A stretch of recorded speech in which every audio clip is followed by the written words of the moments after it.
ಬಡತನದ ನಡುವೆಯೂ ಎತ್ತು ಹೊತ್ತು ಸಾಕಿದ ಮಕ್ಕಳು ಮುಂದೆ ನಮ್ಮನ್ನ ನೋಡಿಕೊಳ್ತಾರೆ ಎಂಬ ನಿರೀಕ್ಷೆಯಲ್ಲಿ ತಮ್ಮ ಅಗತ್ಯತೆಗಳನ್ನು ಬದಿಗಿಟ್ಟು ಮಕ್ಕಳ ಭವಿಷ್ಯದ ಬಗ್ಗೆ ಯೋಚನೆ ಮಾಡುವ ತಂದೆ ತಾಯಿ ಆರೋಗ್ಯ ಕೆಟ್ಟಾಗ ಆಸ್ಪತ್ರೆಗೆ ಕರೆತಂದು ಅಲ್ಲೇ ಬಿಟ್ಟು ಮಕ್ಕಳು ನಾಪತ್ತೆಯಾದರೆ ಅವರ ಪರಿಸ್ಥಿತಿ ಹೇಗಾಗಬೇಡ ಹೇಳಿ.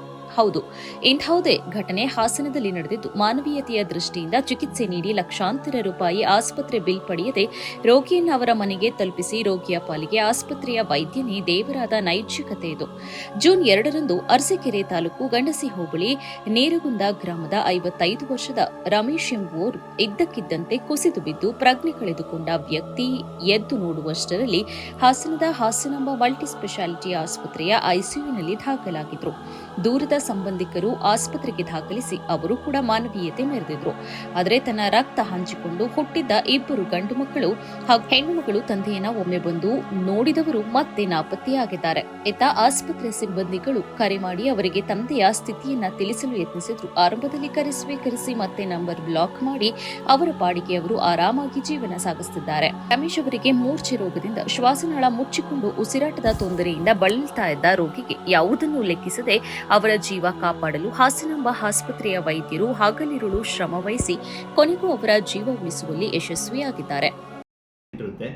ಬಟ್ ರೋಗಿ ಅಟೆಂಡರ್ ಇದನ್ನ ಕರ್ಕೊಂಡ್ಬಂದು ಬಿಟ್ಟವರು ಆಮೇಲೆ ಯಾರು ಬಂದಿರಲ್ಲ, ನಾಪತ್ತೆಯಾಗಿರ್ತಾರೆ, ಯಾರು ಬಂದಿರಲ್ಲ.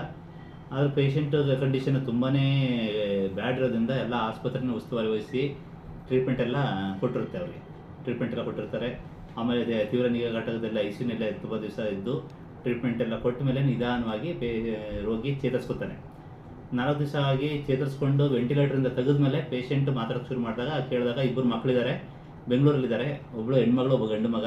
ಹೆಣ್ಮಗಳಿಗೆ ಮದುವೆ ಆಗಿದೆ, ಗಂಡು ಮಗ ಬೆಂಗಳೂರಲ್ಲಿ ಇರ್ತಾನೆ ಅಂತ ಹೇಳಿದ್ದಾರೆ. ಬಟ್ ಫೋನ್ ನಂಬರ್ ತಗೊಂಡು ನಾವು ಎಲ್ಲ ಸಂಪರ್ಕಿಸಿದಾಗ ಫಸ್ಟು ಹಾಸನಾಂಬ ಆಸ್ಪತ್ರೆ ಫೋನ್ ರಿಸೀವ್ ಮಾಡಿದ್ದಾರೆ, ಇಲ್ಲ ಅಂತಲ್ಲ, ರಿಸೀವ್ ಮಾಡಿ ಆಮೇಲೆ ಫೋನ್ ಕಟ್ ಮಾಡಿದ್ದಾರೆ. ಕಟ್ ಮಾಡಿ ರಿಪೀಟೆಡಾಗಿ ನಾವು ಆಸ್ಪತ್ರೆಯಿಂದ ಫೋನ್ ಮಾಡ್ತಾ ಅವರು ಫೋನ್ ರಿಸೀವ್ ಮಾಡಲ್ಲ, ಬ್ಲಾಕ್ ಮಾಡಿದ್ರು ಸುಮಾರು ದಿವಸ ಆದಮೇಲೆ. ಈ ಥರ ಆದಮೇಲೆ ರೋಗಿ ಇದು ಹುಷಾರಾಗಿದ್ದಾನೆ, ಇನ್ನೇನು ಡಿಸ್ಚಾರ್ಜ್ ಮಾಡಬೇಕು.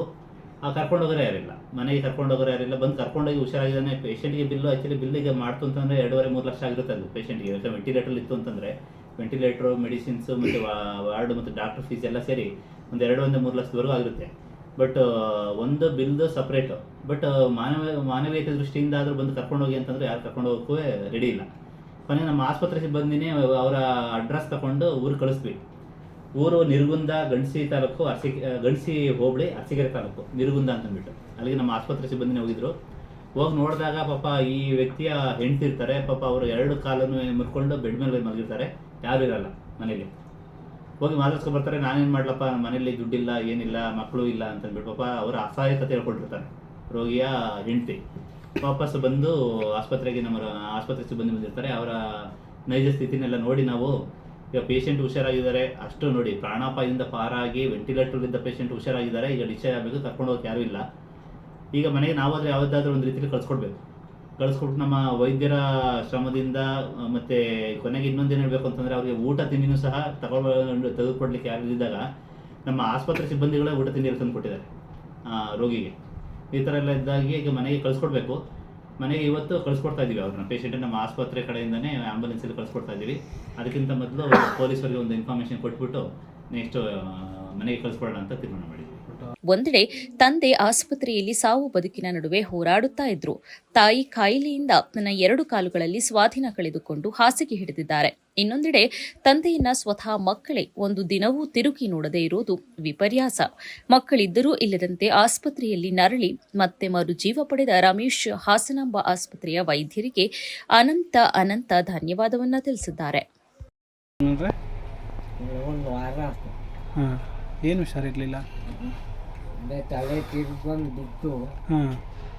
ಯಾರು ಅಡ್ಮಿಟ್ ಮಾಡೋಕ್ಕೆ ಯಾರು ಕರ್ಕೊಂಬಂದಿದ್ರು ನಿಮ್ಮನ್ನ? ಯಾರು ಕರ್ಕೊಂಬಂದ್ರು ಏನು ಗೊತ್ತಿಲ್ಲ. ಈಗ ಹುಷಾರಾಗಿದ್ದೀರಾ? ಅಡ್ಮಿಟ್ ಮಾಡಿದ್ಮೇಲೆ ಮಕ್ಳು ಯಾರು ಇಲ್ಲ, ನೋಡ್ಕೊಳಕ್ಕೆ ಯಾರು ಇರಲಿಲ್ವ ಜೊತೆಗೆ? ಇಲ್ಲ ಯಾರು ನಿಮ್ಮಂಥವ್ರು ಒಂದು 500 ರೂಪಾಯಿ ದುಡ್ಡು ಕೊಡೋದು. ಅದು ಕಿತ್ಕೊಂಡು ಹೋದ ಕಳ್ಮಾರೆ ಹೋದನು ಮಗ ಹತ್ತೇ ಇಲ್ಲ. ಓ, ಈಗ ಹಾಸ್ಪಿಟ್ಲಿಂದಲೇ ನಿಮ್ಮನ್ನು ಚೆನ್ನಾಗಿ ನೋಡ್ಕೊಂಡಿದ್ದೀರಾ? ಒಟ್ಟಿಗೆ ಅವರೆಲ್ಲ ನೋಡ್ಕೊಂಡು. ಈಗ ಹುಷಾರಾಗಿದ್ದೀರಾ? ಸ್ವಲ್ಪ ಪರವಾಗಿಲ್ಲ. ಈಗ ಈ ಥರ ಮಕ್ಳುಗಳಿಗೆ ಏನು ಹೇಳ್ತೀರಾ? ಹಾಸ್ಪಿಟಲ್ ಬಿಟ್ಬಿಟ್ಟು ಹಿಂಗೆ ಹೋಗ್ಬಿಟ್ರೆ ಏನು ಮಾಡೋದು, ಮತ್ತೆ ಅಯ್ಯೋ ಏನಾದ್ರು ಮಾಡೋದಪ್ಪ. ಅಯ್ಯೋ ನಮ್ಮ ಅಕ್ಕ ತಂಗಿ ನಮ್ಮ ಅಪ್ಪ ತಂದೆ ತಾಯಿ ಹಂಗೆ ಕಳಿಸಿರ್ತಾನೆ. ಹಾಸ್ಪಿಟ್ಲವರು ಹ್ಞೂ